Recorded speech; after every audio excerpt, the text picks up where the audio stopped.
من مكان عمره 750 سنة، من القاهرة القديمة المملوكية. بنقدم حلقتنا النهاردة حلقة مختلفة وجميلة، وإذا كان يعني ده طبعا السلطان حسن والرفاعي ورانا هنا، لكن العمارة كمان اللي احنا بنصور منها دي عمرها حوالي 200 سنة. يعني جه ناس وراح ناس، وياما شهدت افراح واحزان وحاجات كتيره، احداث كتيره الحقيقه.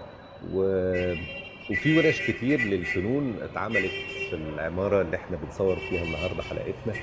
كمان في افلام كتير صورت في هذا المكان، اشهرها يمكن اللص والكلاب.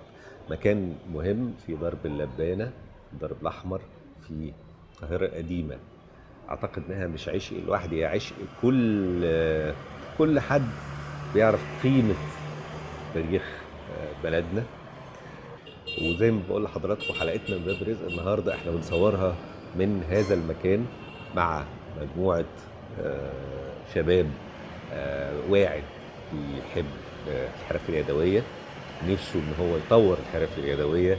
والحقيقه كمان ضيفتنا الاستاذه ماهيناز المسيري هتحكي لنا حكايات جميله عن التدريب وعن الشغل الايد وعن ما يتم اقتباسه من روح القاهره القديمه والنوبه وسيوه ومطروح وكل الاماكن الجميله اللي مصر غنيه بيها.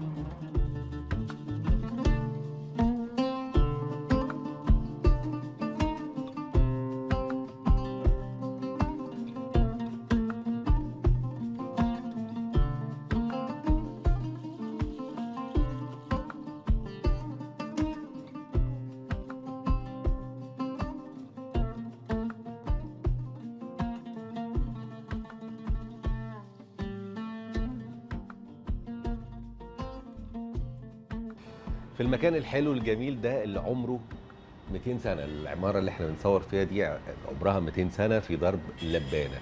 لو بصينا كده على شمالنا التاريخ كله، جامع سلطان حسن، جامع رفاعي، وجوامع أخرى. منطقة يعني من أول ما تدخلها كده في حالة من البهجة والطاقة الجميلة. أهلا بحضرتك. اهلا أنا وسهلا. قلت لازم نصور هنا، مكان اللائق بالشغل تراثي. الجميل اللي حضرتك بتعمليه. اللي قدامنا ده منتج ما بين الفراعنه او قدماء المصريين. قدماء المصريين والشغل النوبي. احكي لي بقى، لان دي المرحله الايه، الرابعه او الخامسه، ولا احنا بدانا بسيوه وسينا؟ الكولكشن الاخيره دي السبعه. السبعه. يس. ابتديت بالظبط بالسيوه، وبعدين النوبه الكلاسيكيه، يعني الموتيفات زي ما هي من غير ما اعمل فيها اي تعديلات، بس بوثقها على منتجات للبيت. وبعدين بعد كده الفلاحين، وبعدين النوبه الجديده، وبعدين قدماء المصريين، وبعدين الفلاحين تاني، وبعدين قدماء المصريين بطريقه مودرن مش كلاسيكيه. يعني انا دايما بعمل الكولكشن الكلاسيكيه الاول، اللي هو بجيب الموتيفات او الرموز المختلفه للمنطقه اللي انا بشتغل عليها، بوثقها للناس، لان الناس مش عارفه الفرق بين الموتيف السيناوي، السيوي، النوبي، بتتلخبط شويه في ذهننا عشان ما تعرضنا لهمش كتير.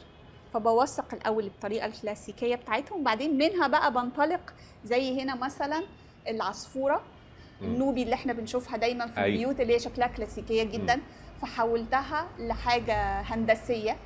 فوقيها شايله الهرم النوبي اللي بيختلف عن الهرم بتاعنا، وماسكه في بقها النخله النوبي مثلا. ببتدي بقى العب زي برضو المثلثات هنا. المثلثات يعني عملتها بطريقه هندسيه مختلفه. حلي العروسه النوبيه بدل ما هو كردال كلاسيكي حولته بطريقه. فده بيبقى المرحله الثانيه بقى من المجموعه اللي بعملها. بعد ما بخلص المجموعه الكلاسيكيه بعمل بقى الحاجه المختلفه.